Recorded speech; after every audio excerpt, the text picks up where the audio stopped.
बिस्मिल्लाहिर्रहमानिर्रहीम बिस्मिल्लाहिर्रहमानिर्रहीम अस्सलामुअलैकुम class 9 science. I am Nasir Ilyas and today I am going to start exercise 9.3 according to your smart syllabus। तो जी बच्चों, question number जो इसका 1 है वो हम स्टार्ट करने जा रहे हैं। तो देखिए, find the mid points of the line segment joining each of the following pair of points.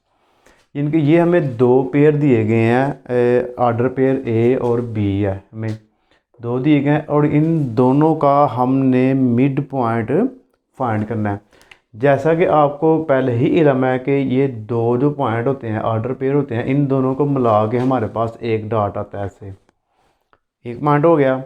फिर जो बी है, जब हम ग्राफ पे इन दोनों को मिलाएंगे तो हमारे पास इस तरह करके ना दूसरा इसका डॉट आ जाएगा ऐसे। तो अगर हम इन दोनों को ऐसे मिलाएं तो ये हमारे पास बन जाएगी लाइन। तो ये सारे जो है उसने हमें लाइन सेगमेंट दी हुई हैं।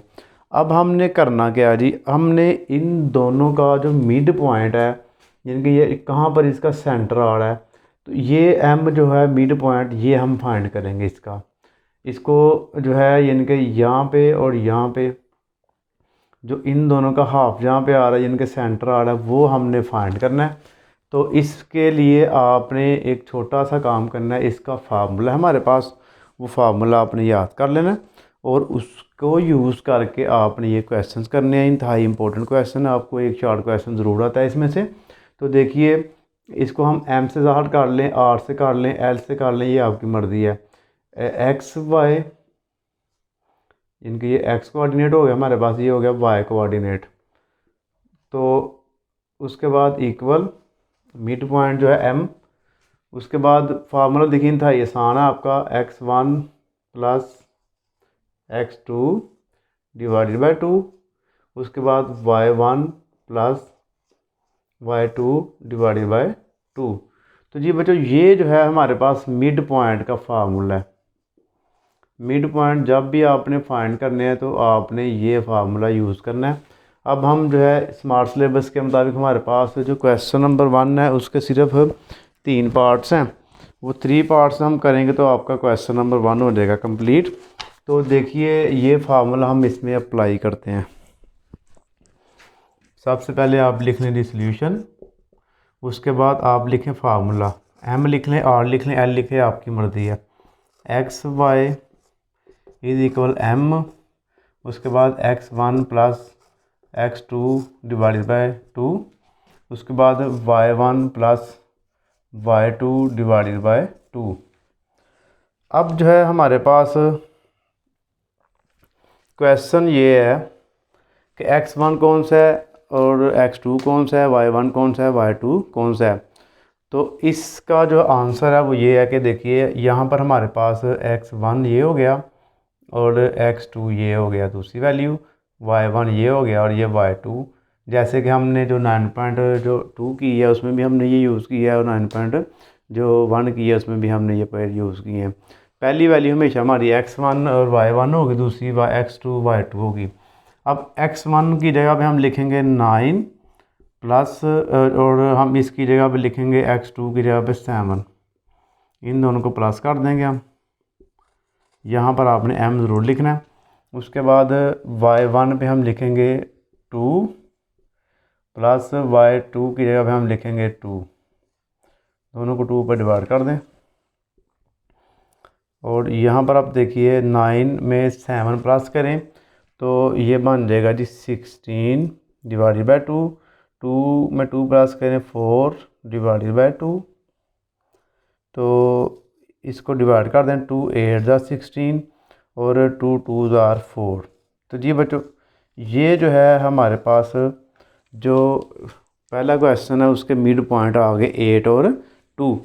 तो सेम इसी तरह जो है हम इसका जो नेक्स्ट पार्ट है, पार्ट इसका डी, अब पार्ट डी करते हैं। इसमें बिल्कुल सेम यही मेथड है, कोई भी इसमें चेंजिंग नहीं करेंगे आप। तो अब आप देखिए हमारे पास पार्ट डी है। तो अब ये फार्मूला मैं रेस कर रहा हूँ, आपने इसको फार्मूले को अच्छी तरह याद कर लेना है। जी देखिए, पार्ट डी हमारे पास है ए -4 और 9 है, और जो बी है हमारे पास उसमें 3 और -6, सॉरी ये मैंने सेकंड वाले के लिख दिए हैं। 9 और 4 -4 और 9 ये ठीक है। बी में आएगा -4 और -3। ये जो है हमारे पास जो डी पार्ट है इसकी वैल्यू उसने दी है। अब इसमें भी सेम वही वर्किंग करेंगे, किसी भी किस्म की कोई भी चेंजिंग नहीं आएगी, फार्मूला भी वही होगा, बस ये जो इसके कोऑर्डिनेट्स हैं अंदर वाली वैल्यूज़ चेंज हो जाएंगी। तो x y is equal m x1 plus x2 divided by 2, y1 plus y2 plus y2 divided by 2। अब यहाँ पर आप देखिए m तो आएगा ना सेम, ये x1 ये x2 दोनों सेम ही है, -4 प्लस -4 डिवाइडेड बाई 2। उसके बाद y1 और y2 9 plus -3 divided by 2, m same आ गया।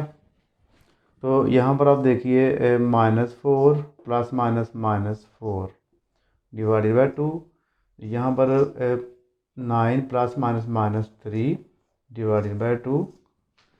उसके बाद आपने क्या करना है जी, इन दोनों को करना है जी, माइनस माइनस प्लस होता है, -8 आ गया डिवाइडेड बाई 2। 9 में से 3 को माइनस कर दें, 6/2। अब इन दोनों को डिवाइड कर दें, 2 4 ज़ार 8 -4, 2 3 ज़ार 6 3। तो ये जो है बच्चों हमारे पास आ गया पार्ट नंबर जो डी है ना, उसका आंसर -4 और 3। अब इसका जो है हम नेक्स्ट पार्ट करते हैं, तो इधर इधर कर लेते हैं जी। वो है जी एफ। तो एफ में हमारे पास है ए के जो है ना हमारे पास दोनों ज़ीरो ही हैं, 0 0। और जो बी है, बी में हमारे पास है जी 0 और -5 जी। तो इसका आंसर जब हम निकालेंगे तो सेम वही formula x y is equal mx1 plus x2 divided by 2, y1 plus y2 divided by 2। Check कर लूँ कि बोर्ड का बरोबर है कि नहीं। जी एक मिनट, थोड़ा सा इसको ऐसे कर लेते हैं जी, ठीक हो गया। तो अब देखिए m तो हमारे पास आ गया सेम। x1 पे देखिए ये x1 भी 0 और x2 भी 0, तो यहाँ पर हम लिखेंगे 0 प्लस 0 डिवाइडेड बाई 2। और इधर आप देखिए y1 0 और y2 -5 है, 0 प्लस -5 डिवाइडेड बाई 2। तो हमारे पास देखिए 0 प्लस 0 0 ही हो गया, 0 डिवाइडेड बाई 2, और 0 जो है प्लस -5/2। अब यहाँ पर आप देखिए m 0 को 2 पर डिवाइड कर दें, 0 ही आ गया, और ये आ गया -5 डिवाइडेड बाई 2। और यहाँ पर आप देखिए 0 और -5 को 2 पर डिवाइड कर दें, या फिर इसका यही आंसर रखना है। इसका चेक करते हैं आंसर क्या है। तो जी उसने जी हमें पॉइंट में आंसर दिया हुआ है, तो अगर यहाँ तक भी रखेंगे फिर भी ठीक है। तो 5 को अगर हम 2 पर डिवाइड करेंगे ना, तो ये आप लिखेंगे -2.5। तो जी बच्चों ये जो है इसका हमारे पास आ गया आंसर। तो क्वेश्चन नंबर जो 1 है ये हमारे पास हो गया कंप्लीट। इसमें टोटल 6 थे हमारे पास इसके पार्ट्स, और जिसमें से उसने मेरी स्मार्ट सिलेबस वाले का जी 3 करने हैं, वो 3 हमने कर लिए A, D, F। अब इसका जो है नीचे से सिर्फ एक क्वेश्चन रह गया है, क्वेश्चन नंबर 3। ये थोड़ा सा लेंथी क्वेश्चन होने वाला, लेकिन इंपॉर्टेंट है, आपने इसको ज़रा ध्यान से देखना है। वैसे आसान है, इसकी वर्किंग थोड़ी आपको लंबी करनी पड़ेगी। तो अगर आपने अभी तक चैनल को सब्सक्राइब नहीं किया तो बराए मेहरबानी चैनल को ज़रूर सब्सक्राइब कर दें, वीडियो को लाइक और शेयर भी किया करें और नीचे एक अच्छा सा कमेंट भी किया करें। तो अब जो है इसका अगला क्वेश्चन वो रेडी करते हैं।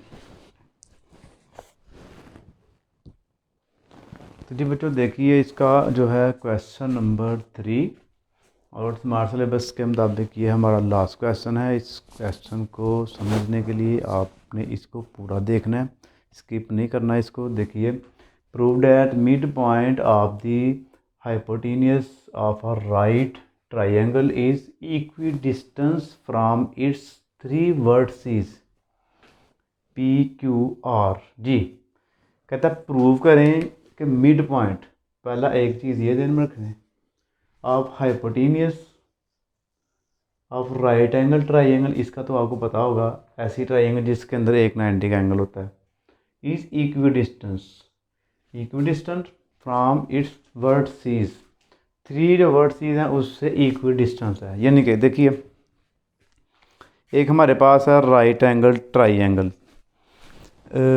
ये मैं इसको इधर बनाता हूँ। देखिए, क्वेश्चन को समझाने के लिए मैं बना रहा हूँ। ये हमारे पास हो गया राइट एंगल ट्राइंगल, ये इसके 3 वर्टिसेस हो गए पी क्यू आर, ठीक हो गया जी।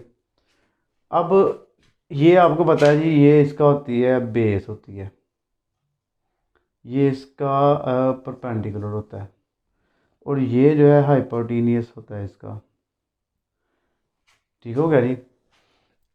अब उसने कहा जी ये जो हाइपोटेन्यूस है इसका मिड पॉइंट फाइंड करें पहले, यानी कि यहाँ पर जो है ये हम हाइपोटेन्यूस का मिड पॉइंट फाइंड करेंगे। मिड पॉइंट 5 करने के बाद प्रूव करना है कि ये जो मिड पॉइंट है इसका अगर हम नाम रख लें एम, ये पी से, आर से और क्यू से एक जैसे फासले पर है। एंड पे हमने ये प्रूव करना है। तो सबसे पहले तो हमने इन तीनों पॉइंट्स को लेके ये प्रूव करना है कि ये राइट एंगल ट्राइंगल है कि नहीं है।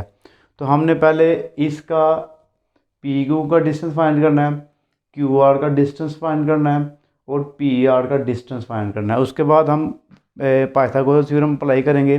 पाइथागोरस थ्योरम लगाने के बाद हम इसका जो है ये हाइपोटेन्यूस हासिल करेंगे। हाइपोटेन्यूस का फिर हम मिड पॉइंट फाइंड करेंगे।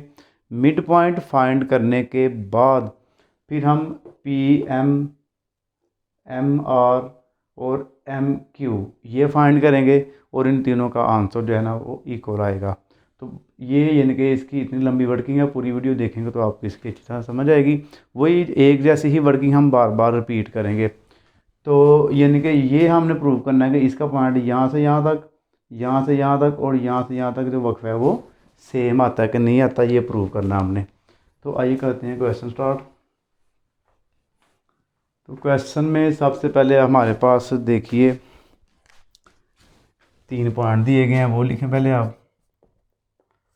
P हमारे पास है -2 5, Q हमारे पास है 1 3 और R हमारे पास है -1 और 0। तो राइट एंगल ट्राइंगल मैंने उधर भी बनाई है, तो उसके मुताबिक हम पहले पी क्यू फाइंड करेंगे, फिर क्यू आर और फिर पी आर। तो इधर जो है हम पहले एक दफ़ा डिस्टेंस का फार्मूला लिख लेते हैं। बस आपने एक दफ़ा इसको लिखना है x1 x2 माइनस x1 का whole square plus y2 minus y1 का होल स्क्वायर, ऊपर आ गया हमारे पास स्क्वायर रूट। तो ये फार्मूला हमने अप्लाई करके तो पहले पी क्यू निकालनी है। तो आइए देखिए, पी क्यू का डिस्टेंस फाइंड करते हैं। यहाँ पर आप देखिए हमारे पास पी वाली वैल्यू ये है और क्यू की वैल्यू ये है। ये x2 ये x1 ये y2 ये y1, दूसरी वैल्यू में से फर्स्ट माइनस करते जाए, यानी कि आप करेंगे 1 माइनस -2। जब डबल साइन आ जाए तो आपको डबल ब्रैकेट लगानी पड़ेगी। दरमियान में आ गया प्लस, फिर 3 माइनस 5 का होल स्क्वायर आ गया, 1 माइनस माइनस प्लस हो गया, 2 आ गया, होल स्क्वायर आ गया, प्लस 3 में से 5 माइनस कर दें तो ये बन जाएगा -2 का स्क्वायर, ऊपर स्क्वायर रूट आ गया, 1 और 2 हमारे पास हो गया 3 का स्क्वायर, +2 का स्क्वायर हमारे पास होता है, -2 का स्क्वायर हमारे पास होता है +4। 3 का स्क्वायर हमारे पास आ गया 9 + 4। तो 9 में 4 प्लस करें 13।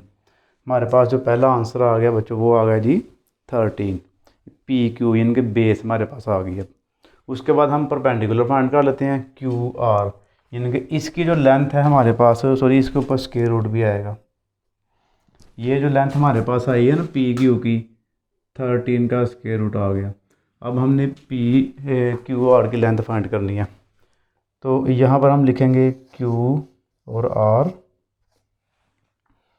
QR लिखने के बाद आपने जो है इसका सेम वही मेथड करना है, यानी कि Q की वैल्यू और R की वैल्यू देखनी है। ठीक है जी। Q की वैल्यू देखिए हमारे पास क्या है, ये हमारे पास Q की वैल्यू है, ये x1 y1 होगा, ये x2 y2 होगा। तो x2 हमारे पास है -1, देखिए x2 हमारे पास है -1 और x1 हमारे पास है 1, तो ये भी -1 हो जाएगा।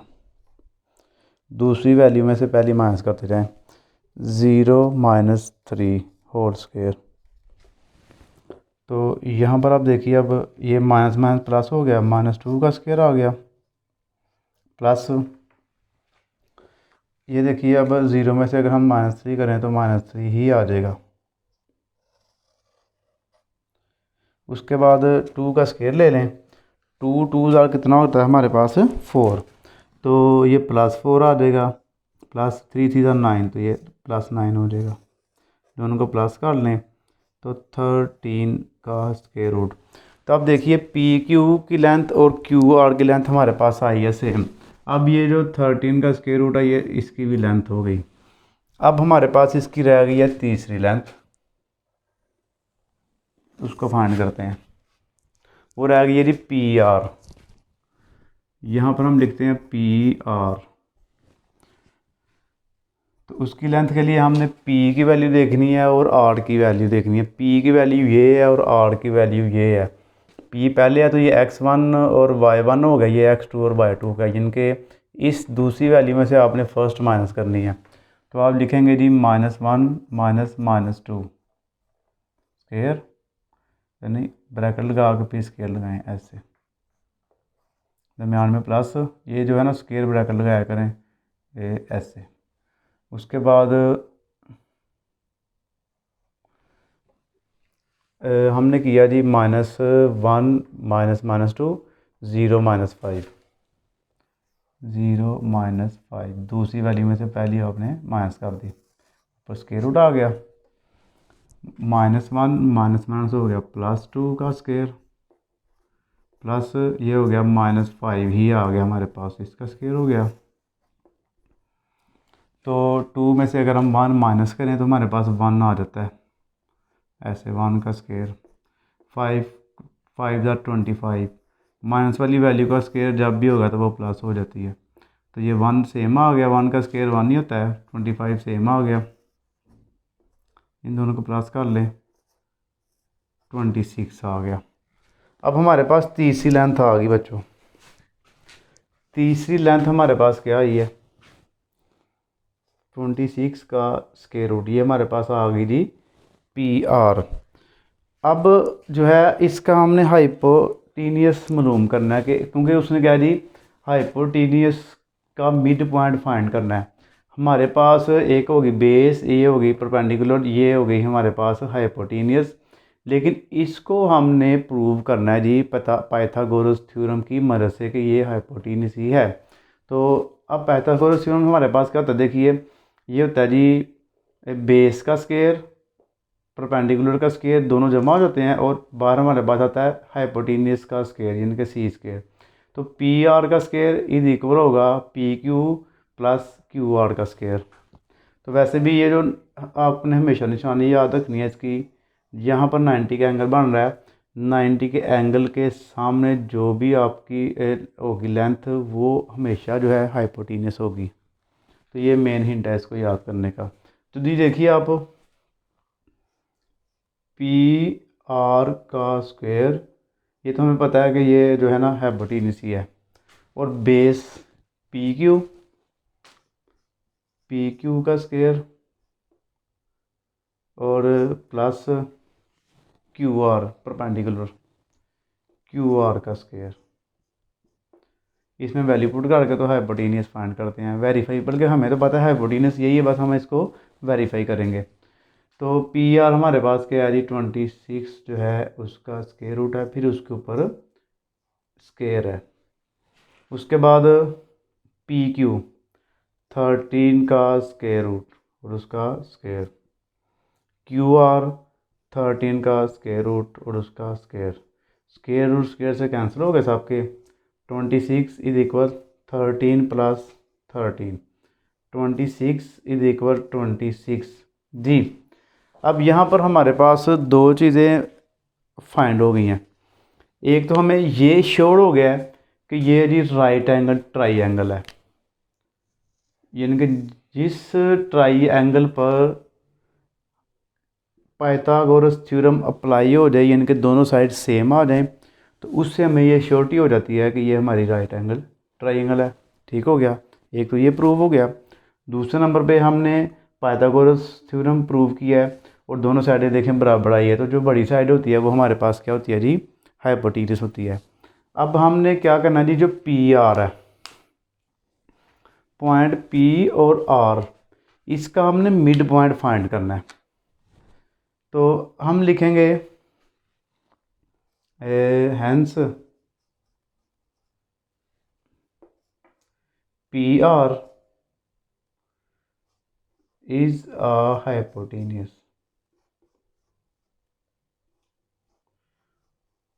हाइपोटेन्यूस है पी आर हमारे पास। तो हम जो है इसका जो है अब मिड पॉइंट फाइंड करेंगे। तो मिड पॉइंट के लिए हम एम ही यूज़ कर लेते हैं, m x y is equal m, और इसका फार्मूला हमारे पास था x1 x2, दोनों को प्लस कर लेना डिवाइड, फिर y1 plus y2 divided by 2 जी। अब यहाँ पर मैं p की और r की वैल्यू लिखने लगा हूँ। p की वैल्यू हमारे पास है -2 और 5, और r की जो वैल्यू हमारे पास है -1 और 0। ये x1 हो गई और ये y1 हो गई, ये x2 हो गई और ये y2 हो गई। x1 और x2 को पहले हम प्लस करते हैं, देखिए वैल्यू पुट करते हैं। x1 हमारे पास -2 है और x2 हमारे पास -1 है, तो यहाँ पर हम पुट करें -2 प्लस -1, नीचे हमारे पास आ गया 2। y1 हमारे पास है 5 प्लस 0, 5 प्लस 0 डिवाइडेड बाय 2। तो यहाँ पर आप देखिए अब -2 प्लस -1 डिवाइडेड बाय 2, 5 में 0 प्लस करें 5 डिवाइडेड बाय 2 जी। तो अब हम इनको रेज कर देने की हमें ज़रूरत नहीं है। यहाँ पर अब m, ये -2 और -1 माइनस प्लस, तो ये हो गया डिवाइडेड बाय 2 और 5 डिवाइडेड बाय 2। यहाँ तक भी हमारा बिल्कुल ठीक है मिड पॉइंट इसका। तो अगर हम इसको पॉइंट में चेंज कर लेना तो हमारा जो काम है ना, वो आगे जो इसकी वर्किंग है इंतहाई आसान हो जाएगी। तो हम बेहतर है कि हम इसको जो है ना पॉइंट में चेंज कर लेते हैं। इस तरह फिर एलसीएम लेने पर मुश्किल हो जाएगा। 3 डिवाइडेड बाय 2 कर दें तो ये हमारे पास आ जाएगा जी इसका -1.5। तो 5 डिवाइडेड बाय 2 इसका आ जाएगा 2.5। देखें आपकी आगे मर्ज़ी होगी कि अगर आप इसको आगे ओवर में रख के सॉल्व करना चाहें तो आप कर सकते हैं। अगर आपको जो एलसीएम है, एलसीएम जो है आपकी ग्रिप एलसीएम पे अच्छी है तो आप इसको लेके कर सकते हैं। तो ये जो है मैंने जो एवरेज बच्चे हैं तो उनके लिए कर दिया है कि इसको डिवाइड कर दिया है। डिवाइड करने के बाद देखिए हमारे पास ये पॉइंट की शेप में आ गए हैं। तो अब नेक्स्ट हमने इसके स्क्वायर ही फाइंड करने हैं और सिंपली जो है हमारे पास इसका आंसर आता जाएगा, हमें जो है इसका एलसीएम नहीं लेना पड़ेगा। अब देखिए हमारे पास क्या आ गया, ये राइट एंगल ट्राइंगल है, ये हाइपोटेनियस है इसका, ये इसका मिड पॉइंट एम आ गया, ये पॉइंट आ गया पी क्यू आर। अब हम क्या करेंगे, उसकी जो रिक्वायरमेंट है वो ये है कि ये जो पॉइंट एम आया ना हमारे पास मिड पॉइंट, इसका फासला क्यू से, इसका फासला पी से और इसका फासला आर से बराबर है। तो इसका मतलब है कि हम पहले फाइंड करेंगे पी एम, मैं इस साइड लिखता हूँ पी एम, और या एम पी कर लें या पी एम, जो मिड पॉइंट है उसको पहले लिख लें आप, एम पी, एम आर और क्यू एम, एम क्यू, ये तीन हम इसके फाइंड करेंगे अब। और इन तीनों का आंसर जो है हमारा सेम आएगा। सेम जब आएगा ना तो प्रूव हो जाएगा कि ये जो है पॉइंट तीनों का एक दूसरे से जो है फासला एक जैसा है। यानी कि हमने एक्चुअली करना क्या है, पी और एम का डिस्टेंस फाइंड करना है, एम और आर का डिस्टेंस फाइंड करना है और क्यू और एम का डिस्टेंस फाइंड करना है। तो ज़ाहिर है ये डिस्टेंस जो होंगे तीनों सेम होंगे। तो आइए करते हैं जी अब इसको जी। तो सबसे पहले हम करते हैं जी एम, इधर मैं एम लगा देता हूँ, एम पी, ये एम आ गया और पी आ गया। तो यहाँ पर अब हम डायरेक्ट ही डिस्टेंस का जो फार्मूला ना उसकी वैल्यूज़ पुट करेंगे। और m की वैल्यू हमारे पास आई है ये -1.5, यहाँ पर मैं लिख सकता हूँ इसको -1.5 और 2.5, ये दो इसकी वैल्यू आ गई हमारे पास। और p की वैल्यू हमने वही यूज़ करनी है -2 और 5, -2 और 5 जी। ये देखिए x1 y1 x2 y2, इसमें हमने डिस्टेंस का फार्मूला अप्लाई करना है।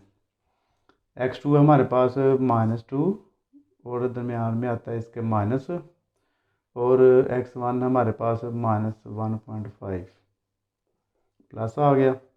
उसके बाद y2 हमारे पास 5 है, 5 माइनस 2.5 का स्क्वायर, यहाँ पर भी हमें इसका स्क्वायर लगाएंगे।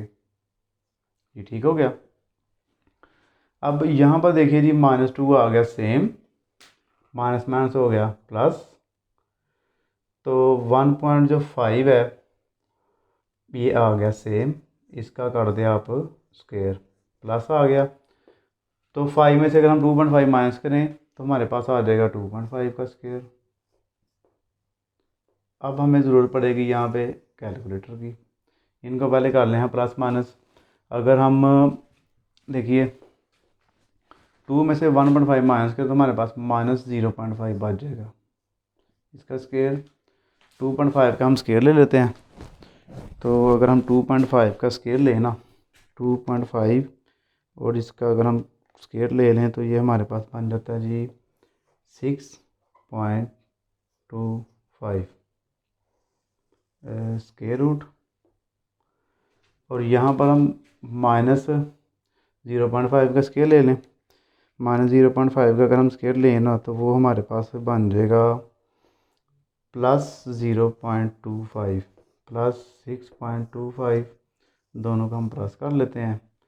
तो अगर हम दोनों को प्लस करें तो हमारे पास आ जाएगा जी 6.5, 6.5 कर दें या फिर आप जो है इसको 6.50 भी लिख दें, यानी कि ये तो मेरे पास ऐसे आया जी 6.5।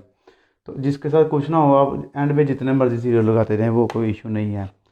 अब ये हमारे पास आ गया 6.5 का स्क्वायर रूट, हम इसको यहाँ तक भी रख सकते हैं स्क्वायर रूट अगर हम इसका फाइंड ना करें। तो मैं चलो आपको इसका स्क्वायर रूट भी फाइंड करके दे देता हूँ। स्क्वायर रूट अगर हम इसका फाइंड कर लेना तो यानी कि हम लिखेंगे स्क्वायर रूट 6.5, तो ये बन जाता है 2.53 राउंड ऑफ करके इसको 2.53। ये जो हमारे पास इसका आ गया पहला आंसर जी। उसके बाद हम क्या करेंगे जी, इसके नेक्स्ट जो है ना बाकी तीन आंसर भी हम इसके फाइंड कर लेते हैं। ये राउंड ऑफ ज़रा गलत हो गया मुझसे, ये आया हमारे पास 2.5495 है। तो अगर दो वैल्यू पॉइंट के बाद 50 से बड़ी हो, इसको छोड़कर हम इसमें 1 प्लस कर लेते हैं। तो 2.55 लिखें इसको आप, 2.55। ये हमारे पास M और P आ गया। उसके बाद हम करेंगे जी M और R का। M और R लिखें यहाँ पे, और M की वैल्यू हम यही यूज़ करेंगे। इसको मैं इधर लिखने लगा हूँ -1.5 और 2.5 जी। और R की वैल्यू हम वही यूज़ करेंगे -1 और 0, -1 और 0। ये देखिए हमारे पास x2 x1 y2 y1। इसमें हम इसको करते हैं फार्मूला अप्लाई। -1 में से माइनस करें -1 को, ऐसे ये आ गया हमारे पास, और ये -1.5 है।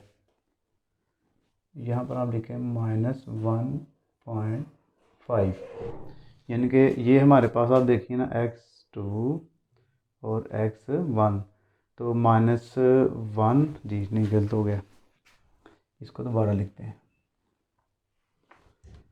तो ये देखिए आप, -1 में से माइनस करना है -1.5 को।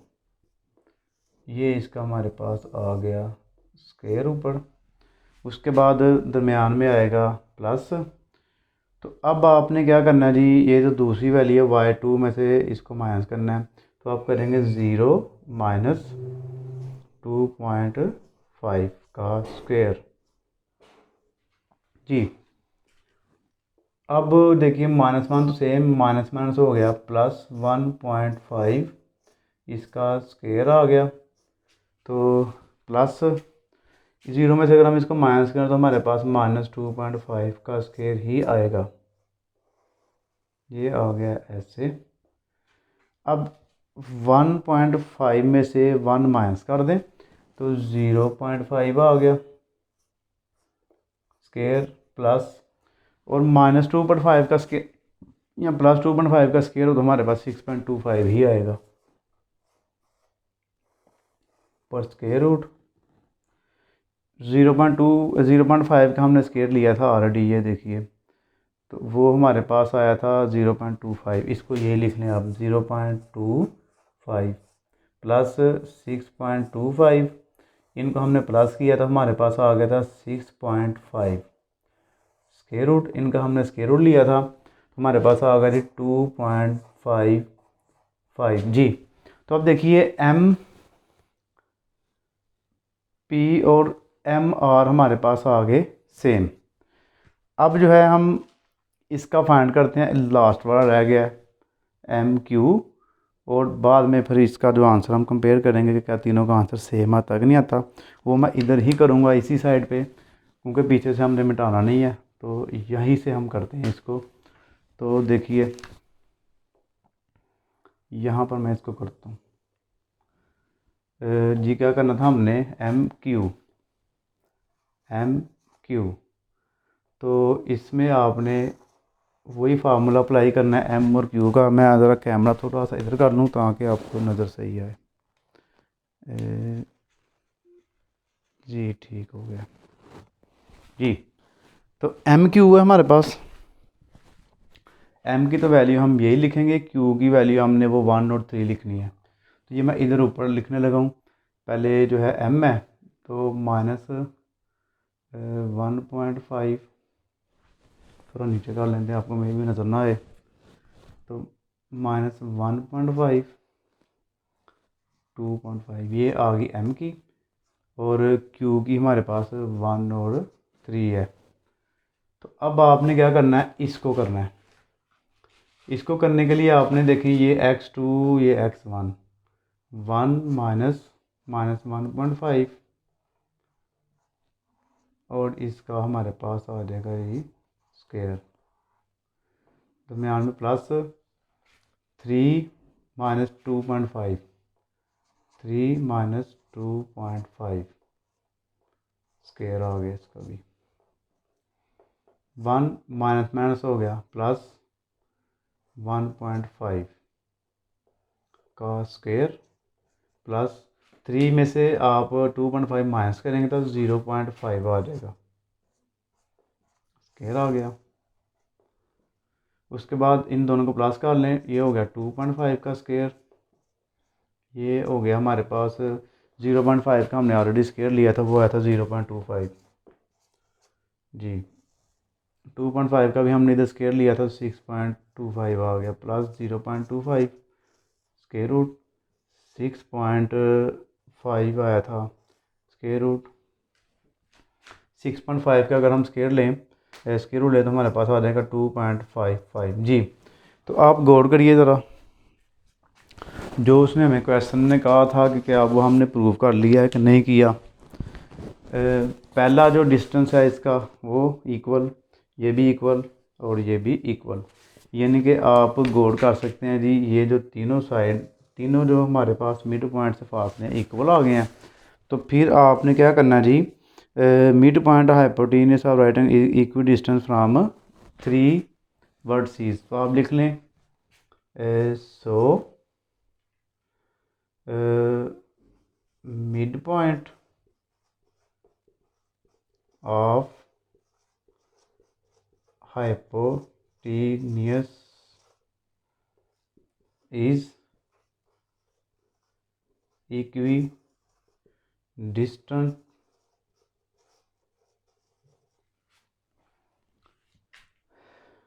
from 3 vertices, ठीक है ना। इनका जो उसने आपको उधर लिखा हुआ है ना, वही आपने बाद में इधर लिख देना कि जो मिड पॉइंट है ना इसका हाइपोटेन्यूस का, वो इक्विडिस्टेंट है फ्राम 3 वर्टिसेस, इनके तीनों वर्टिसेस से हमारे पास वो इक्वल डिस्टेंस है। आपने जो है ज़ाहिर जब आपने क्वेश्चन शुरू करना तो आपने पहले ही डायग्राम बना लेनी है। तो डायग्राम आपने ज़रूर एक साइड पर बना देनी है। डायग्राम बना लेंगे तो फिर आपके लिए क्वेश्चन को सॉल्व करना इंतहाई आसान हो जाएगा। तो क्वेश्चन पे काफ़ी टाइम लग गया, अगर आपने इसकी अच्छी तरह प्रैक्टिस कर ली ना, इस क्वेश्चन के पे अगर आपकी कमांड हासिल हो गई तो पीछे वाले क्वेश्चन फिर आपके लिए इंतहाई आसान हो जाएंगे। तो मुश्किल जो क्वेश्चन है उसके ऊपर ज़्यादा मेहनत किया करें।